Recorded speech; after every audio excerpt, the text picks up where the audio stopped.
Hey there, welcome to episode number 5 from the World of Presentations podcast brought to you by us at 356 Labs. This podcast helps you write, design, and deliver better presentations based on our experience from working with the top brands in the world. My name is Boris, and I'm the founder of the company, and today together with me is also... It's Eva. All right.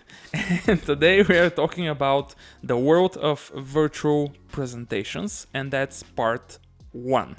We are going to cover in this episode a few major topics. First one is how do you adapt your story to the virtual world? Then what do you need to know in regards to setting up properly before presenting? And also we're going to cover a lot about the technical things that you need to know for preparing and delivering a successful virtual presentation. So let's start. So thank you, Boris. That's a great intro. And what I think is also important to note is that we decided to do this series of episodes because, as somebody said or wrote during one of our latest webinars, we are all stuck at home and people are required and constantly being asked to do presentations online. The thing is that we notice, even working with our clients, that most of the presentations that are typically delivered face-to-face are now moving online. Yeah. The cool part, though, for me, is that people are starting to like it and they see how much of a cost reduction they achieve and how effective that might be for some particular cases. Yep. So from my perspective, that's something that is going to last, and it's not something that is going to be just a temporary thing during the coronavirus and because of the fact that everyone is at home. It's something that is going to be a trend. Yeah, and the other interesting thing I would say is that many big companies are now even considering moving all of their big events to virtual events. And I'm speaking about events that are in the thousands of people being moved to a virtual event, which is very interesting if that really happens. But yeah, there are some big organizations that are thinking in that direction right now, which I would also agree is a good moment in history, because maybe that will be the case and the needed moment when all corporate clients and all of our clients see that virtual trainings are and could be as effective as the in-person ones. There is still a bit of, I would say, resistance, but slowly but steadily, our clients and many other organizations are starting to kind of understand that this will be here to stay, and they start to kind of rethink their training programs. Absolutely. And as we today are going to talk about a little bit more about the story and how you can adapt your story to a virtual environment, let's think how much. So presentations have obviously changed, and I don't think it's necessary to talk about how you can just take your presentations that are to be delivered live and just move them online. There are many steps and things that you need to do to make sure that your presentation is going to be successful in a virtual environment. And one of the things is the story. So let's talk a little bit about the story. What changed there? According to you and what you've seen working with our clients, has something changed in terms of the story? So if you're asking our clients, nothing changed, or at least they consider that the same presentation that they can deliver in person can be delivered online. And that partially is true. However, what you need to consider and what they need to consider and what we advise them to consider, and we kind of share with you to consider, a lot of considerations here, is the fact that when we are online, we need to think and really be extremely careful in regards to the engagement and how do we keep the audience engaged. That is obviously a big problem in the normal world, but in the online world is even a bigger problem. And the thing that we need to change and adapt in our presentations is now to really think, how are we going to constantly keep the audience engaged throughout the whole story that we are presenting in front of them, because that is now a very interesting thing. A lot of things change there. I would say that the number one question that people ask us, doesn't matter whether it's online presentations or live presentations, they ask us how can we keep the audience engaged? Yeah. And what I think now is a very big challenge is that in virtual presentations, that's an even bigger effort that people need to make Yeah. in order to keep the audience engaged. Yeah, and that is obviously not only because you don't see the non-verbal cues, etc. But again, just think about it in a practical way. When we are presenting online, if I'm on the other end listening to your presentation, you are just one tap in my browser, right? Your Facebook is just one click away. Yeah, my Facebook is one click away. My email client is opened. Oh my god, like there are so many things that can distract me, right? So you as the speaker and our clients have to kind of go one step further and go to the next level of thinking. How do they grab the audience at the beginning and keep them engaged till the end of the webinar or the call? And that is mostly happening through delivery contrasts, as we call them, or changes in the way the speaker or the speakers deliver the presentation. Meaning that in the story itself, you now really have to plan. For example, are you going to switch roles with somebody from your team? Are you going to ask the audience question that can be answered in the chat window? Are you going to invite them to do a poll and ask them for their feedback? Are you going to do a demo throughout the presentation? All of those so-called in our industry delivery contrasts, and of course the way you kind of play, if you wish, with your voice are absolutely crucial in the online environment, because otherwise it is very easy for everyone out there to just disconnect and do something else. Again, if there is no change in your delivery, I don't see why I wouldn't go and do anything else. Bring me changes, constant changes in the presentation and in the way you deliver it, and I'll stay engaged. So obviously we can talk for hours about delivery contrast and how you can make those in order to create a really compelling story and a really compelling virtual presentation.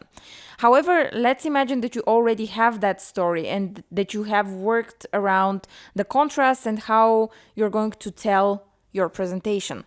But there is a fairly important part around how you're going to set up your technology, your PC, and your basically surroundings for success.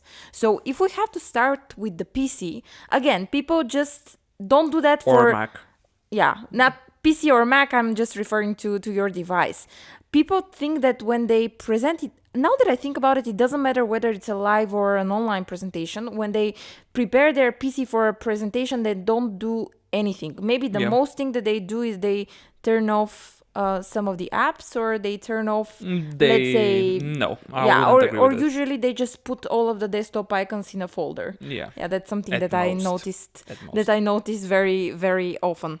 Yeah. So when you have to deliver a presentation online, the first thing that you need to think about, in my opinion, that's the notifications.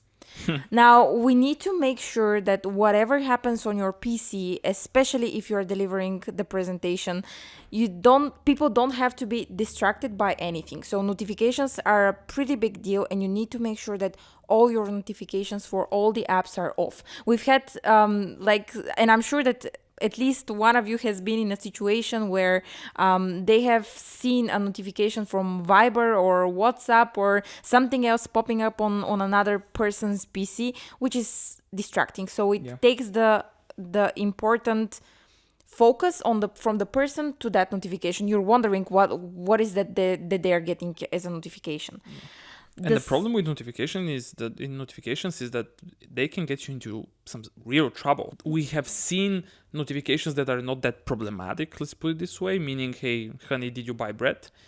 Coming out of the right-hand side of the screen because of Viber shows them this way. But we have had clients who themselves are telling us what type of notifications they have seen showing up on the screen of the presenter. And we recently heard about a story where someone received an email, and that email was for his termination from the company. And if you are on stage presenting a specific company and you receive an email that this company is terminating you, that's not cool. I mean, Not just Let's on stop stage, here. but I mean, even normally, if you're on a call, it's not cool. it's not cool at all. Definitely not cool. Yeah. So notifications, shut them off. Shut them off, definitely. The second thing that I already kind of mentioned is the icons. So people, what they tend to do is they create just one folder on their desktop and they put all of their icons there. What you can do is simply right click, go to view and unclick the show desktop icons field. That's super easy to do, and even if you have 300 icons on your desktop, it's not going to be seen. So it's much easier and it's much cleaner than having just one folder that says personal, for example, with all of your desktop icons there. The third thing, though, is the browser. So often people are asked to present something. Even me, when I am doing a call with a client, they ask for something specific and I want to show them on the internet. What you can do is first work with a private profile so that people don't see your bookmarks.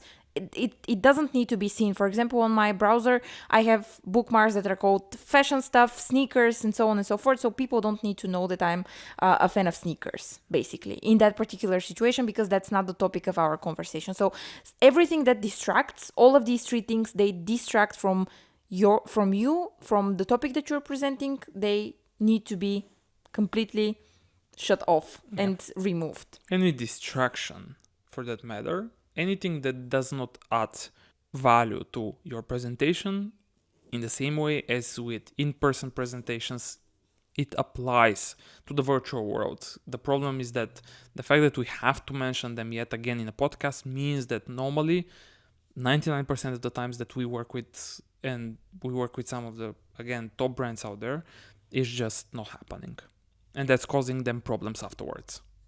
Something that happened to me, I think it was 1 or 2 days ago, was a person wanting to show me a file, and he started looking around his PC like, just give me a sec, I'll find it. No, that's not the right file. I need to look for it more. I'm not sure where it was. I'm going to find it. Just give me a sec. Now, in a one-on-one situation, I mean, that's fine. It doesn't matter. But if you have an important presentation, that's an unthinkable behavior.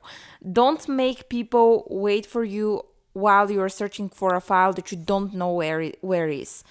Make just one folder, add all of your potential files for that call in that folder, and make sure that you know where it is located. So people don't need you they don't need to see you looking through your folders. They don't need to see all of your files. And even if you have like confidential files, and even if they ask you to present something that you didn't expect to present, make sure that what you can do basically is just switch off the screen share for a second, find your file, and then turn it on. So people don't need to look at those things. Just make sure that it's hidden and it's not visible, and you just show them what they need to see. Yeah, by the way, that is absolutely true. To be honest, I now just remember what we experienced recently at another online call where Microsoft were presenting to us. They were getting complaints for many presenters and from many people that the Windows Update service sometimes updates your computer in the most unusual and not pleasant for the speaker time. And at the same time, Microsoft are presenting to us, and that happened to them. So on the screen of the speaker from Microsoft Redmond, a restart notification shows up and says, your computer will be restarted after 60 seconds, which is, of course, laughable and funny. And we kind of empathized with them, but still make sure that also any update on your computer, be that a Mac or a PC, is installed and you are not pending any reboots, because that could be a problem. Yeah, though I would suggest you be careful with that. So make sure that you don't install any updates right before your presentation. Do it at least 24 hours before that, just to make sure that if something happens and if the update doesn't go as planned, you have a backup. If you do that right before the presentation, that one is valid also for live ones. We've seen it, I think, at a conference where there was a person who decided to install an update, a Windows update, and it turned out to be a pretty huge update, and it was installing for 15 and more minutes, so they had to go on stage, and it was still installing, and the person didn't have another PC. So make sure that you don't make that mistake and install any updates or anything that is necessary to be installed the night before. Yeah, by the way, I would add something to the previous point that we did for the files and making sure that all the files that you are going to be needing during the online presentation are very easy to reach and you are not asking the people to wait. I would just add one more detail here, that any file that you are going to be using and showing to the people there, please make sure that those files are named in a professional way, because these are details, but they show the level of professionalism that we stand for, all of us. Like, come on, let's stop with this book 1, book 2, book 3 Excel files and doc 1, document 2, document 3. Like, use proper naming for the files, because that also shows how you approach absolutely everything else. Yep, that's a very good point. I fully agree on that one. Yeah. I think what's important to note is all the softwares that people have on their PC, and how sometimes you're making an online presentation and you have your OneDrive or Photoshop or whatever also on, and that's kind of making your PC go Slower. much slower. So make sure that all unneeded software is also off. Yeah. That's That very, is very something that simple I step. see constantly. Yes. Like, I see constantly, even to the people who we train, they do the presentations and they're doing their presentations, they out tap and you see their Outlook, Microsoft Teams, whatever, even though we talked about it an hour ago, let's say, right?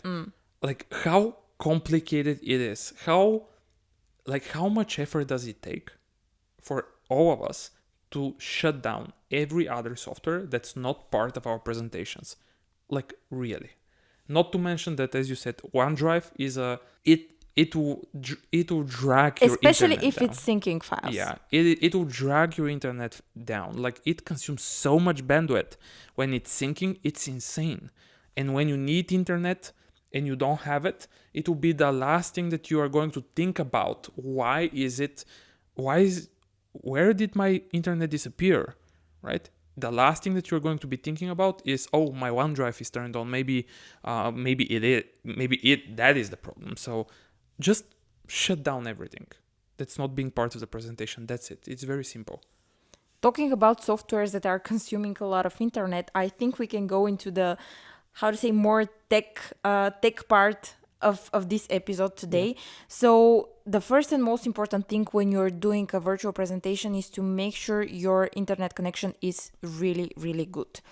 If it's possible, because some of the newest laptops don't have that standard port for LAN cables, you can get a adapter for I think $10 or something like that. So you can get an adapter and make sure that you connect your PC with the LAN cable, if that's possible. If it's not possible, just stay as close as possible to the router, so that the speed of your internet is as good as possible. Yeah.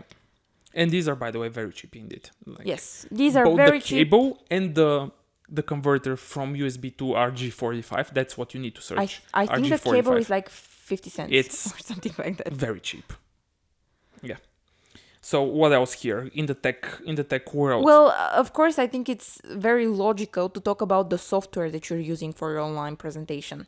And having good internet connection, obviously you're going to use a software. It might be Microsoft Teams. A lot of people are using Zoom. Even we are using Zoom for our webinars. Yeah. A lot of people are using other, I would say, exotic softwares like BlueJeans or Cisco WebEx, or there are many options on the market. Yeah. Many options on the market. But make sure that you know the software that you're using for your presentation. So spend the time. It can be the day before. It can be, I would say, the day before. Do it the day before, especially if it's a very important presentation. Just explore the software. Where are the buttons to mute yourself? Where are the buttons to share screen? How you can leave the meeting? How you can raise a hand? How you can ask questions? all of these things are extremely important because they make you feel much more confident in the delivery because you know where everything is. So no surprises can be can come from that. Yeah. And also, no matter what tool you're using or will be using, make sure that you understand not only its features, but also take a look at whether or not that tool has a desktop edition also. You'll be surprised that, for example, Zoom, which became very popular for both good and bad reasons, Especially the bad ones in recent, especially the bad ones recently, make sure that you understand and export also the desktop app, because the desktop app may surprise you with features that are not, they just don't exist in the online one. So maybe you want to take advantage of them, or maybe you don't. However, you need to know that they exist, because at the end of the day, they will affect and may affect your overall delivery. Just spend a bit of time exploring the tool, know what's available, and know how you can incorporate it, or whether or not you want to incorporate it in your presentation. And if we have to go back to that first point that we did about the contrasts and how you can use contrast in your online presentations, for example, Zoom and actually many other options on the market can give you that option to use, for example, polls, chats, breakout rooms. I mean, many things that you can use during your delivery. Yeah, make sure that when you're exploring that tool, you know what is available. So, for example, for the polls, I can speak for Zoom now, but for example, polls, you need to prepare those in advance. So don't expect to just go on that call and like you see polls and you're like, oh, let me do a poll. And you're like trying to launch a poll and you realize that you have to do that in advance. So highly important is to make sure that you test everything in your software for your online presentation. Yeah. Next, maybe let's talk quickly about the microphone and the webcam, which is obviously something it's a big deal now. that you will need. Simply said, so that we don't lose a lot of time here. The better products you have, the better mic and the better webcam you have, the better your presentation will be, right? It is as simple as that. I would say the better the experience for the people that are for your attending. Audience. For your audience. So here it makes sense, if you're presenting a lot, to invest and spend a bit of money on technology, because it's just going to pay off, right? Microphones and webcams are embedded into most laptops, maybe even in all of them.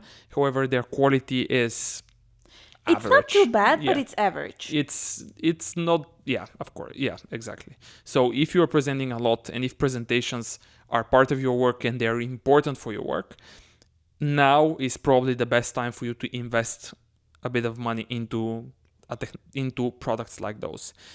Here we have like quick ideas in regards to both of those categories. So for example, webcams, everyone knows, or at least everyone has heard about Logitech. Logitech are the go-to brand for many computer accessories. If someone from Logitech is listening, we are okay to kind of advertise those products. We use a lot of your products, so ping us. Anyway, so Logitech are for sure one of the go-to brands for all of those things. The webcams that they provide, both the full HD webcams and nowadays the 4K webcam that they have, the so-called Brio, are absolutely recommended. Again, just spend a bit of money on something like this. You are going to be using it for years afterwards, so it's a worthy investment. Yeah, and the same for the mic. Like, for example, we currently, even for our podcasts, we use the AKG studio mics. Yeah. They are, I would say, on the expensive side, like mid to expensive side, but there are some solutions like the Blue Yeti, which is being used also for podcasts and online presentations, which is a very price versus quality option. Yeah, absolutely. And here is the moment where we say, hey, if you're going to be demoing a lot of things, make sure that you analyze very carefully whether or not even things like your keyboard or mouse can produce a lot of noise, and that noise can become a distraction, right? There are some keyboards and keyboards and mice, okay, that can be very distracting. So take a look at yours. If you are doing demos and if you are going to be using them a lot, make sure that you have the silent version or silent models of both a keyboard and a mouse. Again, There are a ton Logitech. of Logitech. There, Yeah. So Call us. again, Logitech, Okay. you can call us because Yeah. we're going to talk about the Logitech mouse, the silent mouse, which is Yeah. They have a lot. one option. Yeah, you can think about it. By the way, that's not a sponsored podcast by Logitech, Unfortunately, Logitech. but we use a lot of the products. Even Yeah. the pointer, like Yeah. the Logitech pointer, that's on the highest level of pointers. I think it's Yeah. the best pointer Remote presenter remote. on the market, and Spotlight. it's fantastic. Yeah, we have a few of them, Logitech. Anyway, so what else? And talking about the noisy side of things, I think from me as a woman, it's important to say that anyone needs to make sure that you guys need to make sure that you're not wearing any noisy accessories, jewelry, or whatever. So if you have like bangles or earrings that are very noisy, make sure that you don't wear them for that online call. It's a huge, huge distraction. And last but not least, what we always say to our clients and what we always advise is that you need to test everything in advance. So that does not relate only to the software that you're going to use for the presentation, that relates to the camera, the mic, everything. Like everything that we just said, make sure you test it in advance. Yeah. So that being said, let's kind of say, okay, enough on the tech side. If you have any other questions in regards to technologies that you can use or anything related to that topic, you shoot us an email or add a comment. And if you're Logitech, maybe you Yeah, can think you now about know what you can sponsoring us. Yeah, maybe who knows. So then potentially you are ready with the story, you know what you need to convey as a message, you have planned changes throughout the presentation, meaning you planned where to add interaction between you and the audience. Now you also tested all of your hardware, software, you know it, you know the ins and the outs. However, the moment of kind of just before the webinar starts arrives, and when that moment happens, you need to do a few things. So what are we looking for here? Well, we mostly look for the setup, as we Okay. call it. So first and foremost, make sure that you find a quiet room or a quiet, let's say, corner just to deliver your presentation. That's very, very important because, again, as many distractions. The more distractions, yeah, it is you don't need distractions in your presentation. Yes, and that's very important. Now, something that I think we can talk about is the fact that yes, we're all stuck at home and everyone has their struggles with finding quiet room or quiet space. Not all of us live in 200 square meters mansions where you can just have your own room, and that's pretty normal. So I would say, especially for that part, you can warn your audience that there is a potential of a kid going inside of the room or your dog walking inside of the room. So I think it's very human because we're all in this situation together. So it's not that big of a deal if you just warn your audience. We even had a situation with a client during a practice session. The person was presenting and he's like, okay, I locked the door, but my kid is trying to get into it and he's going to break the whole door. So there's nothing more that I can do. Sorry for that noise. Yeah, that is true. And maybe one last thing here in regards to the setup. Make sure that there is light in one way or the other. Use the sun if possible. Otherwise, use the lighting in your home or in that place that you decided in a way so that people and your audience can see you easily, right? If there is not enough light, maybe again it is a worthy investment for you to take a look and just go to the Amazons of the world or whatever and just buy lighting, because it is cheap stuff, but at the end of the day the result is very, very nice. And don't forget, how do you put the light, right? That is something that's maybe worth mentioning here. Yeah, so it's definitely not behind you. Yeah. But what you can do, even if you don't have, even if you don't want to spend money on that, you can just take a nice, even if you have a nice nightstand lamp on your nightstand, you can just take it and use that one for a light that is on your left or right side or in front of you, just so that it's not visible for the camera. Yeah. The best thing, of course, is to use natural light if you have Possible. that Yeah. option and if it's possible. But sometimes if you have calls that are later in the night and later in the evening that you need to present to with your webcam, just use a light on the left or on the right.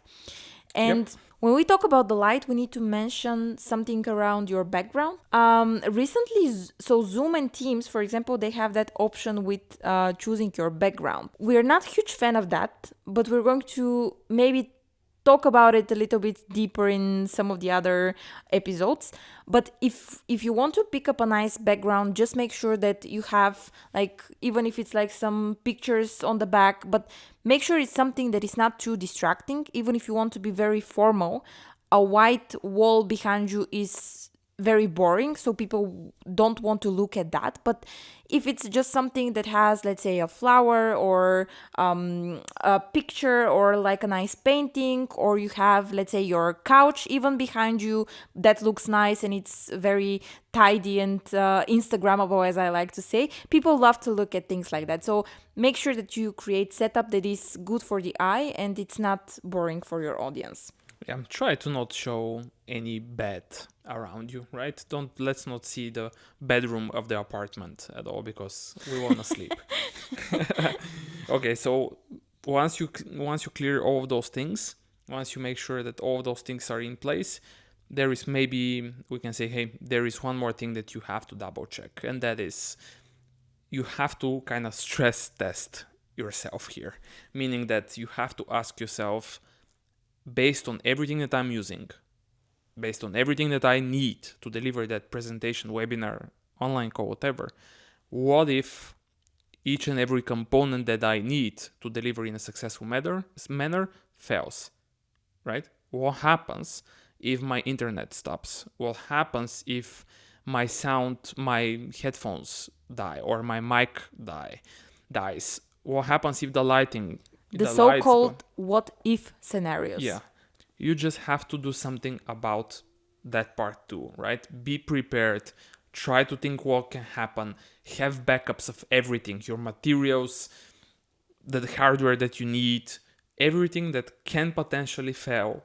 May not fail the first time, may not fail the second time, may not fail the third time, but it will fail at some point.